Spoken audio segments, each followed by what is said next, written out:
નમસ્કાર વિદ્યાર્થી મિત્રો, અલ્ટ્રાવિઝન સ્કૂલ દ્વારા સંચાલિત ઓનલાઈન વિડિયો લેક્ચર્સમાં આપ સર્વેનું હાર્દિક સ્વાગત છે। તો છેલ્લા લેક્ચરમાં આપણે ભણી ગયેલા હતા કે કોઈ પણ પદાર્થ અણુઓનો બનેલો હોય, અણુઓ પરમાણુઓના બનેલા હોય, પરમાણુઓ સૂક્ષ્મ વિદ્યુત ભારિત કણો અથવા સૂક્ષ્મ કણો જે ત્રણ પ્રકારના હતા, ઇલેક્ટ્રોન, પ્રોટોન અને ન્યુટ્રોન, એના બનેલા હોય અને આ જે કણો છે એ ક્વાર્ક્સના બનેલા હોય। પછી આપણે જોયેલું હતું ઇલેક્ટ્રોન, પ્રોટોન, ન્યુટ્રોન અને આલ્ફા કણ, આ ચારેયનું બંધારણ। તો આજે આપણે આગળ વધીએ। આજે આપણે જોઈએ પરમાણુ, એનું બંધારણ અથવા તો પરમાણુની રચના। એટલે કે પરમાણુ જે છે એની અંદર કણ આવેલા હોય, કારણ કે કણ બધા ભેગા થાય એટલે પરમાણુ રચે। તો કઈ રીતે એમાં કણ હોય? તો દરેક પરમાણુમાં આવી રીતે એક કેન્દ્ર ભાગ હોય, એટલે કે એને કહેવાય સેન્ટર।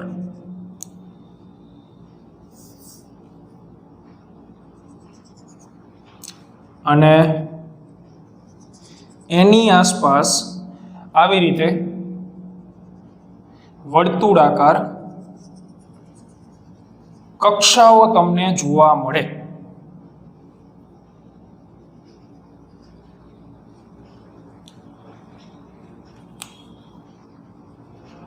બરોબર છે? તો આનો જે આ કેન્દ્ર ભાગ છે, સેન્ટર છે, પરમાણુનું કેન્દ્ર, એને કહેવાય ન્યુક્લિયસ। જ્યારે આ જે કક્ષાઓ છે એ અલગ અલગ કક્ષાઓ તમને જોવા મળે, આને કહેવાય પ્રથમ કક્ષા, બીજી કક્ષા, એવી રીતે આગળ કક્ષાઓ જોવા મળે। તો ન્યુક્લિયસની આજુબાજુ કક્ષાઓ હોય। હવે ન્યુક્લિયસની અંદર શું રહેલું હોય? તો ન્યુક્લિયસની અંદર પ્રોટોન્સ અને ન્યુટ્રોન્સ, આ બે કણ રહેલા હોય। જો સંજ્ઞા ઉપર ધ્યાન આપજો, પ્રોટોન પોતે ધન વિદ્યુત ભારિત હતો એટલે એની સંજ્ઞા આપણે લખેલી છે P+, એને કહેવાય પ્રોટોન। જ્યારે ન્યુટ્રોન તટસ્થ હતો એટલે એને આપણે N0 લખેલું છે। અને આ બંનેનું એક સામાન્ય નામ છે, કોમન નામ, એને કહેવાય ન્યુક્લિયોન। બરોબર છે? એટલે કદાચ એમસીક્યુમાં પૂછાઈ શકે કે પ્રોટોન ન્યુટ્રોનનું સામાન્ય નામ શું છે? તો ન્યુક્લિયોન। એનું કારણ શું? તો પ્રોટોન ને ન્યુટ્રોન જે છે ન્યુક્લિયસની અંદર રહેલા છે, એટલા માટે શું કહેવાય? ન્યુક્લિયોન। જ્યારે ઇલેક્ટ્રોન, તો ઇલેક્ટ્રોન જે છે એ ન્યુક્લિયસની બહાર આ વર્તુળ કક્ષાની અંદર પરિભ્રમણ કરતા હોય, તો આ ઇલેક્ટ્રોન્સ, એની સંજ્ઞા આપણે લખેલી છે E-।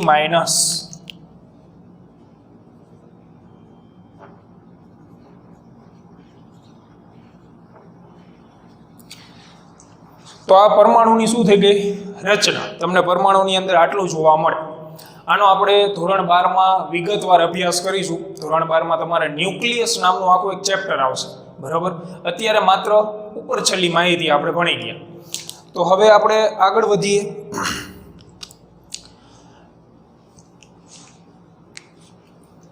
આનો સ્ક્રીનશોટ લઈ લેજો અને ફેરબુકમાં સુવાચ્ય અક્ષરે લખી નાખવાનું। હવે આપણે ભણીશું મૂળભૂત બળો। મૂળભૂત બળો એટલે દુનિયામાં મોટા ભાગે જોવા મળતા બળો। ઘણા બધા બળ હોઈ શકે, પરંતુ મેજોરિટી કયા બળ તમને જોવા મળે દરેક જગ્યાએ?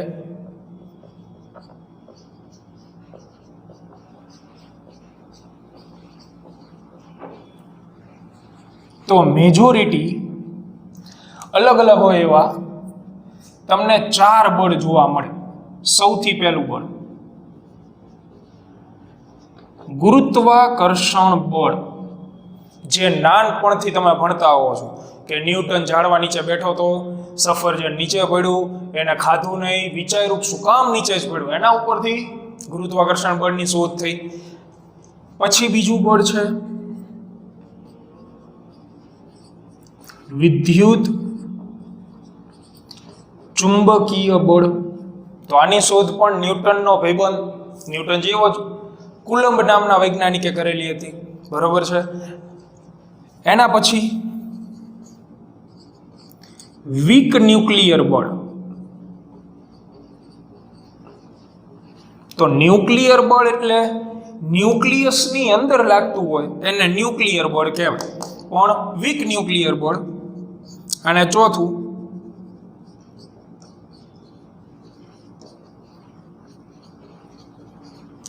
સ્ટ્રોંગ ન્યુક્લિયર બળ.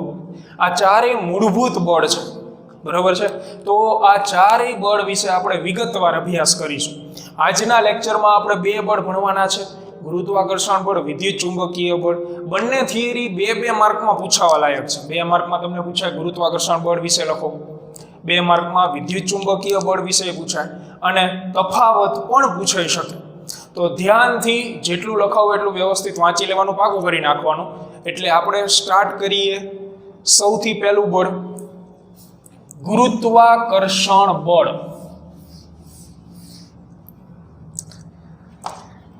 તો ગુરુત્વાકર્ષણ બળ વિશે ભણીએ.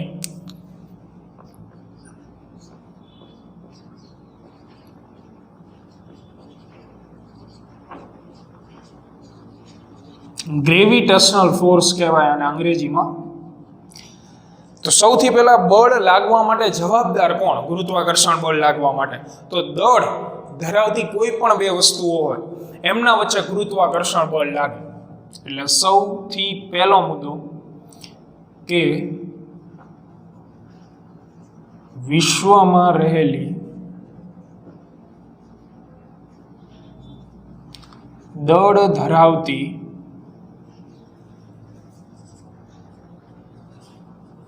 કોઈ પણ બે વસ્તુઓ અથવા પદાર્થો વચ્ચે આ બળ ફરજિયાત લાગે છે. ટૂંકમાં કહેવાનો મિનિંગ કે ગુરુત્વાકર્ષણ બળ માટે જવાબદાર કઈ રાશિ છે? તો કે દળ. દળ હોય એટલે ગુરુત્વાકર્ષણ બળ લાગે અને લાગે જ. એના પછી આની શોધ કોણે કરેલી હતી? આ બળ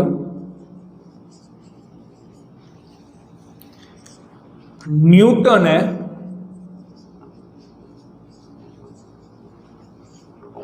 શોધેલું હતું.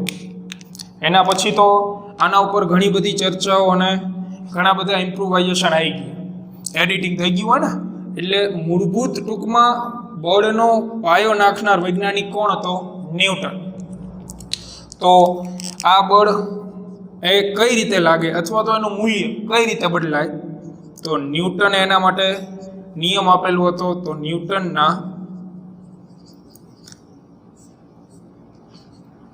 પ્રથમ નિયમ મુજબ, પહેલા નિયમ મુજબ શું લખી શકાય? તો કે એનું વિધાન આપણે લખીએ, પણ વિધાન બાળકો યાદ રાખવા માટે આ બધાને યાદ હશે જ.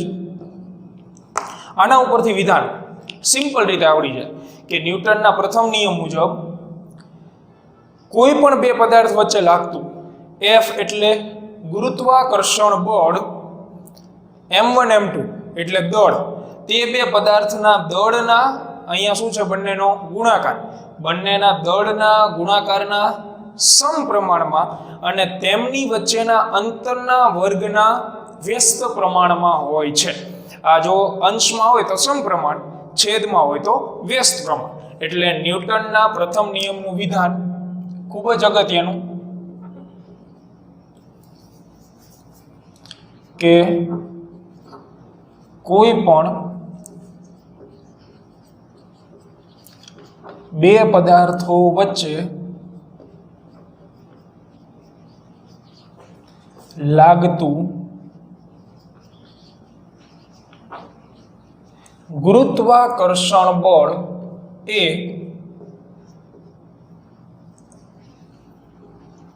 તે બે પદાર્થોના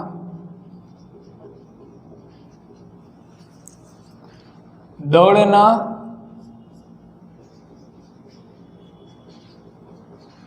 ગુણાકારના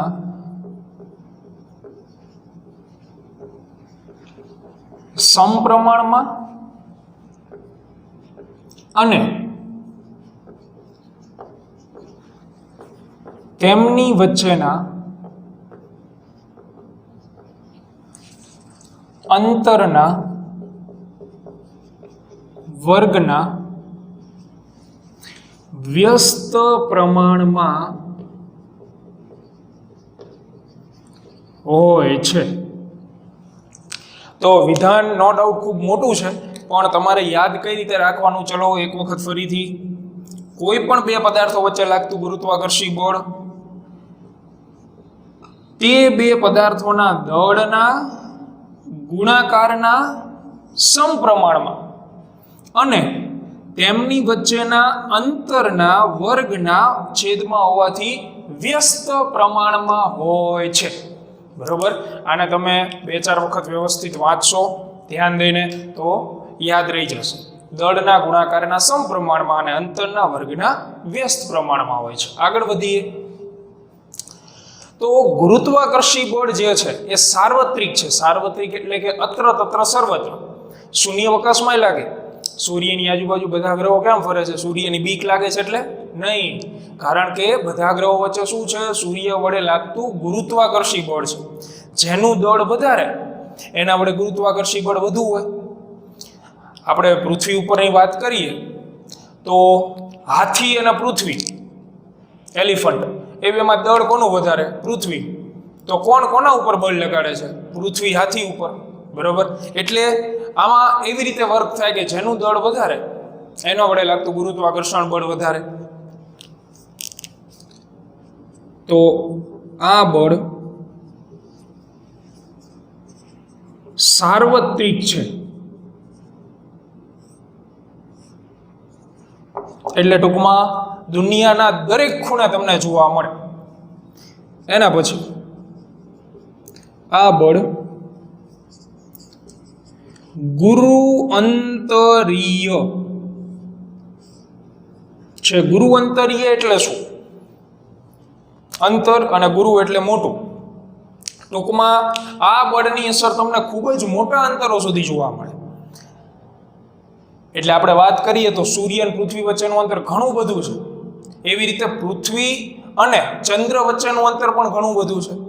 એ જ પ્રમાણે સૂર્યથી પ્લુટો છેલ્લો ગ્રહ એ પણ અંતર વધારે છે. છતાં ગુરુત્વાકર્ષણ બળ સૂર્ય વડે પ્લુટો ઉપર લાગે જ છે. એટલે આ બળની અસર ખૂબ જ મોટા અંતરો સુધી તમને જોવા મળે. એટલે આને તમે કહી શકો કે બળની અવધિ. અવધિ તમારા માટે નવો શબ્દ છે, પણ એમસીક્યુમાં આ પૂછાય જ છે જનરલી. અવધિ એટલે અંતર. બળ કેટલા અંતર સુધી લાગે? તો બળની અવધિ અનંત છે, કારણ કે પૃથ્વી અને સૂર્ય વચ્ચેનું અંતર જનરલી બહુ દેખીતી રીતે કોઈ માપી ન શકે. એવી જ રીતે સૂર્યથી પ્લુટો વચ્ચેનું અંતર કોઈ માપી ન શકે, એટલે અનંત આપણે લખીએ. ટૂંકમાં ઇન્ફાઇનાઇટ અંતર સુધી આ બળ જોવા મળે. એના પછી બળનો પ્રકાર. તો બળનો પ્રકાર એ ટૂંકમાં બળના પ્રકાર કેટલા હોય? કાં તો આકર્ષી હોય અથવા અપાકર્ષી હોય. તો આ બળ માત્ર આકર્ષી પ્રકારનું છે. તમને માત્ર આકર્ષણ જોવા મળે આ બળની અંદર. જેમ કે આપણે વાત કરીએ તો સફરજન નીચે જ પડે, ઉપર ન જાય. એટલે માત્ર કેવા પ્રકારનું છે? આકર્ષી પ્રકાર. એના પછી આ બળ જે છે એ માધ્યમ આધારિત નથી. માધ્યમ આધારિત એટલે કે માધ્યમ તમે બદલાવો. દાખલા તરીકે અત્યારે પૃથ્વી ઉપર હવાનું માધ્યમ છે અને પછી પૃથ્વીની બહાર જતા રહો તો ગુરુત્વાકર્ષણ બળ છે કે નથી?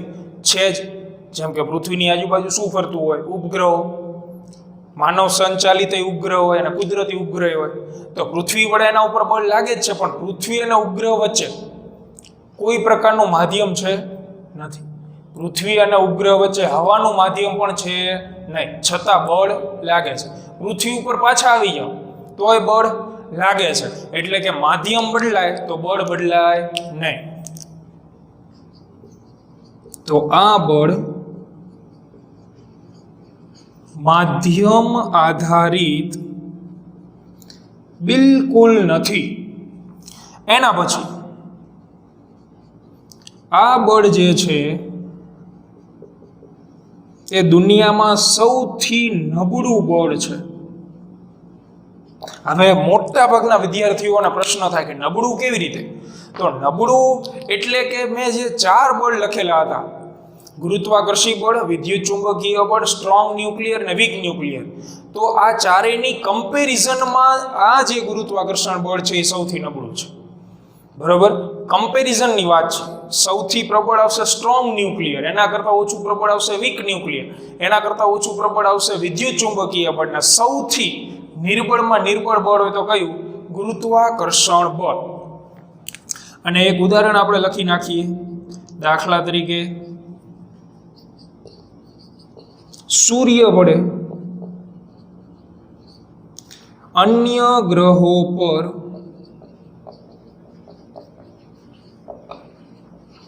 લાગતું બળ. સૂર્ય હોય એના વડે જેટલા ગ્રહો છે એના ઉપર જે બળ લાગે છે એના લીધે જ પૃથ્વીની ગતિ થાય છે. કારણ કે ગતિ માટે જવાબદાર કોણ હોય? અમુકને પ્રશ્ન થાય કે જો હું તમારા પ્રશ્નનું સોલ્યુશન લઉં, પ્રશ્ન થવો જ જોઈએ કે સર તમે કીધું કે બળ આકર્ષી પ્રકારનું છે, તો સૂર્ય એનું દળ વધારે છે, તો સૂર્ય તરફ પૃથ્વી કેમ દોડવા નથી માંડતી? આકર્ષી પ્રકારનું જ હોય, જેમ સફરજન કેમ નીચે આવી ગયું એવી રીતે સૂર્ય તરફ પૃથ્વી કેમ નથી દોડતી? ગોળ ગોળ કેમ ફરે છે? એવા પ્રશ્નો થાય ને જનરલી. તો એનું રીઝન છે કે ગતિ એના માટે જવાબદાર રાશિ છે બળ. એના વગર ગતિ થાય નહીં. તમે કોઈ પણ પદાર્થ આ સ્થિર પડેલો છે, આને હું ધક્કો મારું તો મેં શું આપ્યું? બળ. એના કારણે પદાર્થની શું થઈ? ગતિ. એટલે પૃથ્વીની જે વર્તુળાકાર ગતિ છે એના માટે બળ જવાબદાર છે, અને આ બળ ગુરુત્વાકર્ષી બળ તો છે, પણ હજી એક વધારાનું બળ આપણે ફિઝિક્સમાં ભણીશું એને લગતું, કે પૃથ્વી શું કામ સૂર્ય તરફ નથી જતી, ગોળ ગોળ ફરે છે. એ બળને આપણે નામ આપીશું કેન્દ્રગામી બળ. એ આપણે ભણીશું. તો અત્યારે તમારો એ પ્રશ્ન તમારે મગજમાં જમા રાખવાનો છે કે વાય ધીસ કોલાવરી, એટલે કે વર્તુળ ગતિ જ કેમ થાય છે. બરોબર છે? એનું સોલ્યુશન આપણે આગળના ચેપ્ટર્સમાં મેળવીશું. તો આ ગુરુત્વાકર્ષણ બળને લગતા મહત્વના મુદ્દાઓ 2 માર્કમાં પૂછાય તો તમારે આટલા પોઈન્ટ્સ કવર કરવાના રહેશે. સૌથી પહેલો પોઈન્ટ, શેના લીધે લાગે? દળના લીધે. કોને ગોઈતું? ન્યૂટન ભાઈએ. સૂત્ર, એના ઉપરથી વિધાન. વિધાન મહત્વનું છે, સાર્વત્રિક છે, બધે લાગે. ગુરુઅંતરીય છે, અવધિ અનંત છે, એટલે કે લાંબા અંતરો સુધી જોવા મળે છે. માત્ર આકર્ષી પ્રકારનું છે, માધ્યમ ઉપર આધારિત નથી. સૌથી નબળું બળ છે સૂર્ય અને બીજા ગ્રહો વચ્ચેનું જે બળ છે એ ગુરુત્વાકર્ષી બળ છે. તો આને વ્યવસ્થિત શાંતિથી લખી નાખવાનું. અને હવે આપણે આગળ જોઈએ બીજું બળ. બરોબર? તો આને પહેલા એક વખત જોઈ લો અને સ્ક્રીનશોટ પાડીને લખી લેજો.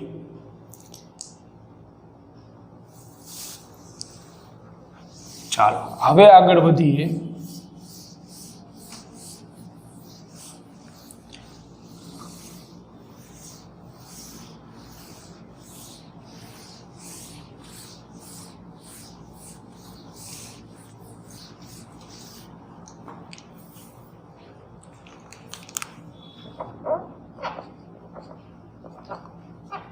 વિદ્યુત ચુંબકીય બળ. વિદ્યુતને અંગ્રેજીમાં કહેવાય ઇલેક્ટ્રો અથવા ઇલેક્ટ્રિક. ચુંબકને કહેવાય મેગ્નેટિક.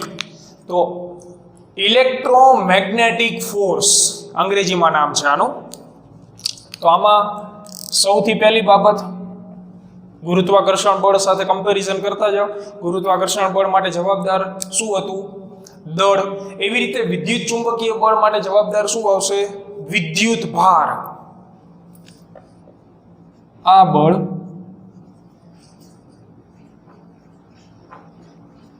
વિદ્યુત ભારિત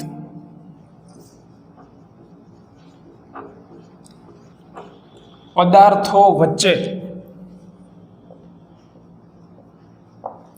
લાગતું હોય. વિદ્યુત ભારિત પદાર્થો એટલે જેની પાસે વિદ્યુત ભાર છે. જેમ કે તમારી જાણકારીમાં એવા પદાર્થો કયા છે? તો કે ઇલેક્ટ્રોન, એની પાસે વિદ્યુત ભાર છે. કેવા પ્રકારનો? ઋણ. પ્રોટોન, એના પાસે ધન. એટલે એમના વચ્ચે આવડું આ બળ તમને જોવા મળશે. બીજો પ્રશ્ન, તો ગુરુત્વાકર્ષણ બળમાં બીજી લાઈન શું હતી? કોને શોધેલું છે? તો અહીંયા એ જ આ બળની શોધ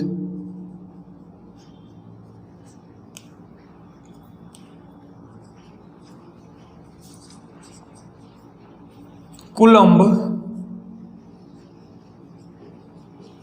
નામના વૈજ્ઞાનિકે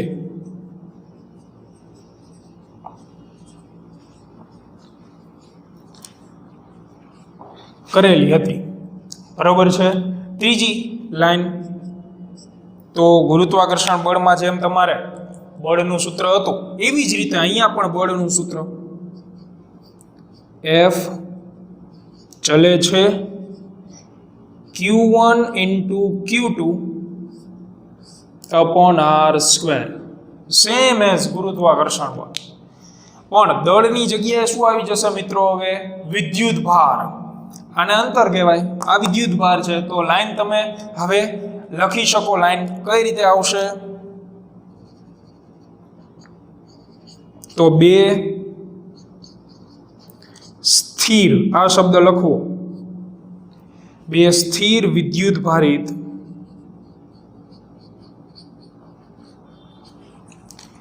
કણો અથવા તો પદાર્થો વચ્ચે લાગતું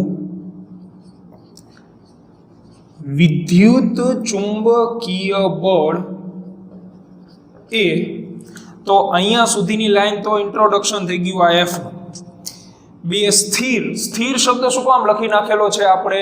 કારણ કે જો બે વિદ્યુત ભારિત પદાર્થો સ્થિર ન હોય અને નજીક કે દૂર જતા હોય તો એમના વચ્ચેનું અંતર બદલાય. અંતર બદલાય તો બળ ઓટોમેટિક બદલાવાનું છે.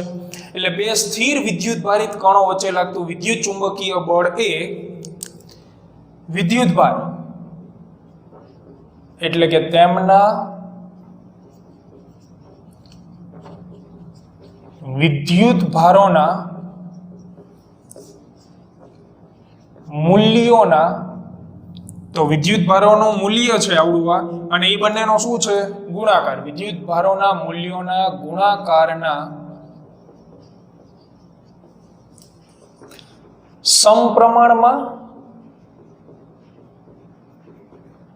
અને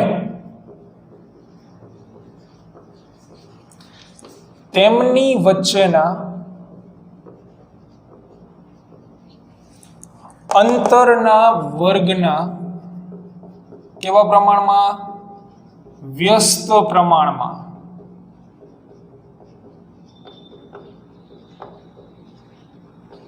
હોય છે. તો સિમ્પલ વસ્તુ, બળ, વિદ્યુત ભારોનું મૂલ્ય, એ બંનેનો ગુણાકાર, એના કેવા પ્રમાણમાં? સમપ્રમાણમાં. કારણ કે આ અંશમાં છે. તેમની વચ્ચેના અંતરના વર્ગના કેવા પ્રમાણમાં? વ્યસ્ત પ્રમાણમાં. પણ અંડરલાઈન કરેલો શબ્દ ભૂલવો નહીં. બે સ્થિર વિદ્યુત ભારિત પદાર્થો અથવા કણો વચ્ચે લાગતું વિદ્યુત ચુંબકીય બળ તે બે વિદ્યુત ભારોના મૂલ્યના ગુણાકારના સમપ્રમાણમાં તેમની વચ્ચેના અંતરના વર્ગના વ્યસ્ત પ્રમાણમાં હોય છે. તો આ વિધાન હતું કુલંબના નિયમનું. આ તમારે ધોરણ 12 માં ચેપ્ટર નંબર 1 એમાં આવશે. બરોબર છે? ચાલો આગળ વધીએ. તો જેમ ગુરુત્વાકર્ષી બળ સાર્વત્રિક છે એવી રીતે આ બળ સાર્વત્રિક નથી. બધી જગ્યાએ જોવા ન મળે. અવકાશમાં તમને આ બળની કોઈ જ અસર જોવા ન મળે. એટલે આના માટે આપણે એ પોઈન્ટ લખીશું નહીં, સાર્વત્રિક વાળો. એના પછીનો પોઈન્ટ શું હતો? ગુરુત્વાકર્ષણમાં ચેક કરો, આકર્ષી વાળો એટલે પ્રકાર. તો અહીંયા પ્રકારની વાત આપણે કરીએ, પણ એ પહેલા વિદ્યુત ભારના પ્રકાર જોઈએ. વિદ્યુત ભાર જે છે એ બે પ્રકારના હોય, કારણ કે આપણે જોઈ ગયા છીએ કે ઇલેક્ટ્રોન ઋણ વિદ્યુત ભાર ધરાવે છે, પ્રોટોન ધન વિદ્યુત ભાર ધરાવે છે. એટલે વિદ્યુત ભારના બે પ્રકારો છે.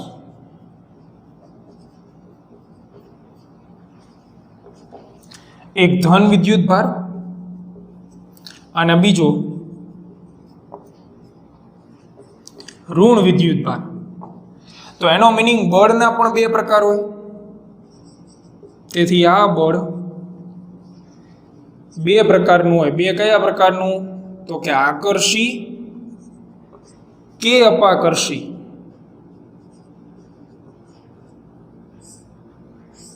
બંને પ્રકારનું હોઈ શકે છે. કારણ કે ધન અને ધન વિદ્યુત ભાર ભેગા થાય એટલે કે પ્રોટોન પ્રોટોન આવે, બંને વચ્ચે અપાકર્ષણ થાય, કારણ કે સજાતીય વિદ્યુત ભારો છે. એવી રીતે ઋણ અને ઋણ ભેગા થાય તો એ અપાકર્ષણ થાય. પણ જો ધન અને ઋણ ભેગા થાય, ઇલેક્ટ્રોન ને પ્રોટોન, તો એમના વચ્ચે શું થાય? આકર્ષણ. એના પછીનો પોઈન્ટ, તો અંતરની વાત કરીએ, અવધિ. તો આ બળ પણ તમને લાંબા અંતરો સુધી જોવા મળશે. અહીંયા અંતર છે તો અંતર તમે ગમે એવડું લઈ શકો, બળનો જવાબ તમને મોટો મળે. ટૂંકમાં બળ જોવા મળે એટલે ગુરુત્વાકર્ષણ બળની જેમ આ બળ પણ ગુરુઅંતરીય છે. એટલે ટૂંકમાં આ બળની જે અવધિ છે, અંતર છે,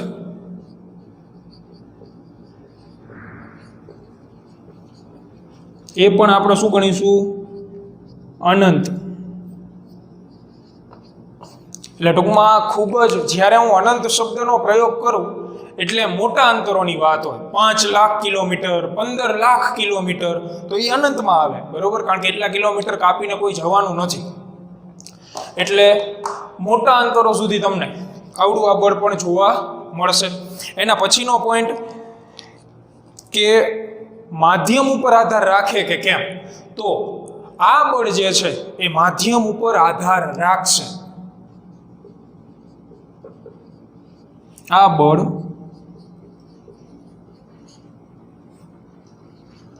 માધ્યમ પર આધારિત છે. શું કામ? તો તમે કલ્પના કરો કે એક ઇલેક્ટ્રોન ને પ્રોટોન છે. આ ઇલેક્ટ્રોન છે, આ પ્રોટોન છે, બંને વચ્ચે આકર્ષણ થશે, બરોબર?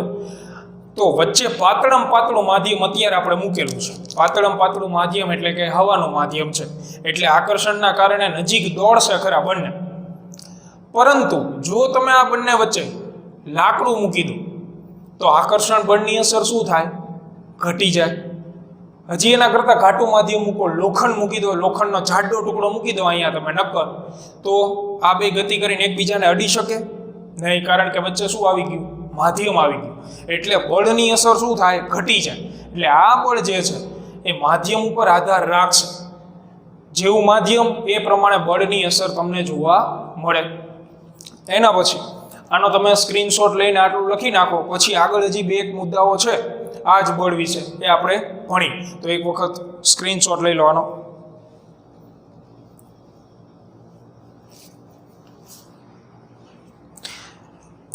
ચાલો આગળના મુદ્દાઓ જોઈએ.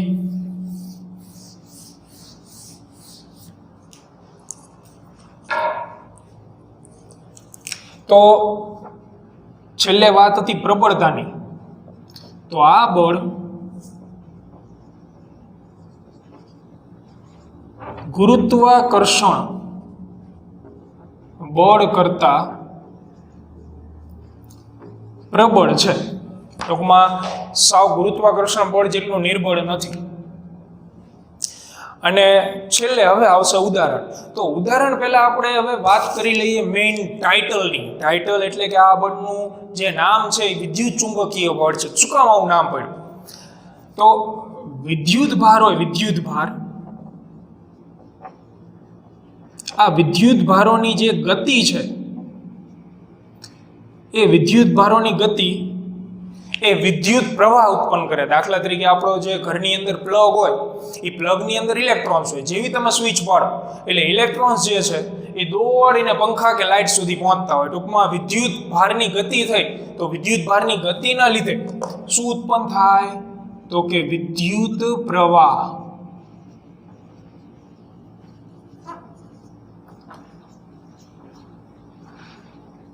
અને વિદ્યુત પ્રવાહ જો ઉત્પન્ન થતો હોય તો ધોરણ 10 માં કદાચ તમારે ઓસ્ટ્રેટનું અવલોકન આવ્યું કે જ્યારે કોઈ તારમાંથી વિદ્યુત પ્રવાહ પસાર થાય ને બાજુમાં તમે ચુંબકીય સોય રાખો તો એ ચુંબકીય સોય જે છે એ આવર્તન દર્શાવે ડિસ્કો કરવા માટે ચુંબકીય સોય. બરાબર, એ જ અવલોકન આપણે ધોરણ 12 માં ભણવાનું છે. એટલે આ મુદ્દો મેં શોર્ટમાં એટલે લખેલો કે અત્યારે તમારે માત્ર આને સ્વીકારવાનો છે. એ ચેપ્ટર વખતે આપણે ડિટેલમાં પ્રેક્ટિકલી કરશું. તમને દેખાડશું ખરા કે કઈ રીતે ચુંબકીય ક્ષેત્ર ઉત્પન્ન થાય. બરોબર, તો વિદ્યુત પ્રવાહ ઉત્પન્ન થાય તો વિદ્યુત પ્રવાહને લીધે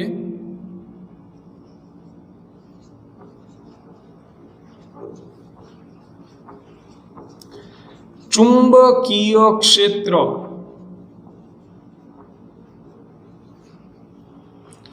ઉત્પન્ન થાય. વિદ્યુત પ્રવાહ ઉત્પન્ન થાય એટલે ચુંબકીય ક્ષેત્ર ઉત્પન્ન થાય અને થાય. ફરજિયાત યાદ જ રાખી લેવા. વિદ્યુત પ્રવાહ હોય એટલે ચુંબકીય ક્ષેત્ર હોય. એનો આપણે પ્રેક્ટિકલ શીખવાડીશું. બરોબર છે. તો ટૂંકમાં કહેવાનો મિનિંગ વિદ્યુત ભાર અને ચુંબક આ બંને એક સાથે ઉદ્ભવતી અસર છે. વિદ્યુત ભાર હોય એટલે ચુંબક વાળી અસર કંઈક ને કંઈક પ્રકારે ઉત્પન્ન થતી હોય. એટલા માટે તો કે વિદ્યુત અને ચુંબકની આ સંયુક્ત એટલે કે ભેગી અસરને લીધે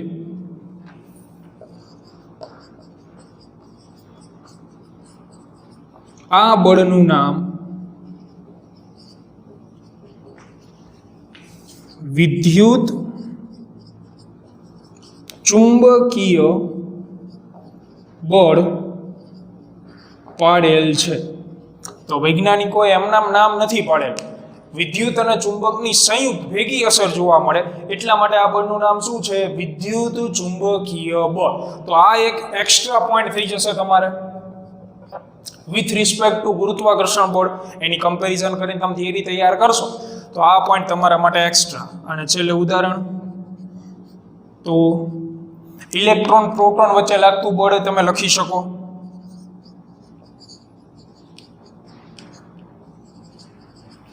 કારણ કે વિદ્યુત ભારિત કણો છે એ વિદ્યુત બળ થયું. એ સિવાય ઇલેક્ટ્રિક બેલ ઘરે જે હોય ને ઓલી ટીંગ ટોંગ વાળી, બરોબર, એ ઇલેક્ટ્રિક બેલની અંદર પણ તમને વિદ્યુત ચુંબકીય બળ જોવા મળે. તો આજે આપણે આ બે બળ એ ભણી ગયા અને તમારે વ્યવસ્થિત રીતે તૈયાર કરી નાખવાના છે. અને 2 માર્કની થિયરી માટે મોસ્ટ આઈએમપી બળો છે બંને. નેક્સ્ટ લેક્ચરમાં આપણે બાકીના 2 બળ વિશે પણ ભણીશું. પણ એ પહેલાં હું તમને આ બંને બળનો તફાવત લખાવી દઈશ. જેથી તફાવત તમે યાદ રાખશો તો બંને થિયરી ખૂબ જ સહેલાઈથી તમને યાદ રહી જશે. બરોબર છે. તો આને વ્યવસ્થિત રીતે લખીને એક વખત વાંચી લેવું, તૈયાર કરી નાખવું. અને જ્યારે આપણે તફાવત ભણીશું તો વધારે સરળતાથી તમને યાદ રહી જશે. બરોબર. અને પછી આપણે સ્ટ્રોંગ ન્યુક્લિયર અને વીક ન્યુક્લિયર બળ વિશે પણ આગળ અભ્યાસ કરીશું.